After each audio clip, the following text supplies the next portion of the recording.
ನನ್ನ ಹೆಂಡತಿ ಬರ್ಡೇ ದಿನ ಎಲ್ಲಿದೀವಿ ಏನ್ ಮಾಡ್ತಿದೀವಿ ನೋಡ್ರಿ.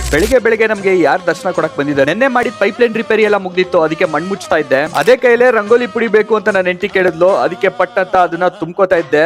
ಲಾಸ್ಟ್ ಟೈಮ್ ಬೋರ್ ಕೊರ್ಸೋದ್ವಲ್ಲ ಅದೇ ಪುಡಿನೇ. ನನ್ನ ಹೆಂಡತಿ ಬರ್ಡೇ ದಿನಾನು ನಾವು ಬೆಂಗಳೂರಿಗೆ ಹೋಗಕ್ ಆಗ್ಲಿಲ್ಲ, ಕೆಲಸ ಜಾಸ್ತಿ ಆಗಿದ್ರಿಂದ ಇಲ್ಲೇ ಉಳ್ಕೊಬೇಕಾಯ್ತು. ಅದಕ್ಕೆ ಬರ್ಡೇ ಸ್ಪೆಷಲ್ ಅಂತ ಫ್ರೆಶ್ ಆಗಿ ನಮ್ಮ ತೋಟದಲ್ಲಿ ಎಳ್ನೀರ್ ಕೆಡವಿ ಕುಡ್ಸೋಣ ಅಂತ ಅನ್ಕೊಂಡೆ. ಸಾರಿ ಮೇಡಮ್, ನಿಮ್ಮ ಊಟದ ಹಬ್ಬದ ದಿನ ಕೇಕ್ ಬದಲು ಫ್ರೆಶ್ ಆಗಿ ಇವಾಗಷ್ಟೇ ಕೆಡವಿರೋ ಎಳ್ನೀರ್ನ ನಿಮಗಾಗಿ ಕೊಡ್ತಾ ಇದ್ದಿದೆ. ಇನ್ನೊಂದ್ ಚೂರು ತೋಟದಲ್ಲಿ ಕೆಲಸ ಉಳಿದಿತ್ತು, ಅದೊಂದು ಮುಗಿಸ್ಬಿಟ್ರೆ ಆರಾಮಾಗಿ ನಾವು ಬೆಂಗಳೂರಿಗೆ ಹೋಗ್ಬೋದು ಅಂತ ಬೇಗನೆ ಹೊರಟೆ ಆ ಕೆಲಸ ಮಾಡಕ್ಕೆ.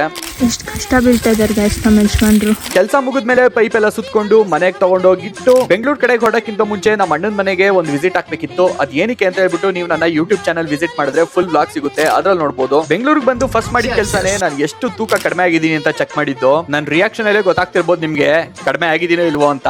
ನನ್ನ ಹೆಂಡತಿ ಬರ್ಡೇ ಆಗಿದ್ರಿಂದ ಚಿಕ್ಕದಾಗಿ ಒಂದು ಕೇಕ್ ಕಟ್ ಮಾಡಿಸಿ ನನ್ನ ಹೆಂಡತಿ ಮನೆಗೆ ಹೋಗಿ ಅಲ್ಲಿ ಸೆಕೆಂಡ್ ರೌಂಡ್ ಕೇಕ್ ಕಟ್ ಮಾಡಿ ಹ್ಯಾಪಿ ಬರ್ಡೇ ಟು ಯು ಆಮೇಲೆ ಊಟಕ್ಕೆ ಅಂತ ಹೊರಗಡೆ ಹೋದ್ವಿ. ಈ ತರ ಇತ್ತು ನಮ್ಮ ದಿನ. ಇದೇ ತರ ರೀಲ್ಸ್ಗೆ ಮರಿದಂಗೆ ಫಾಲೋ ಮತ್ತೆ ಲೈಕ್ ಮಾಡ್ಬಿಡಿ.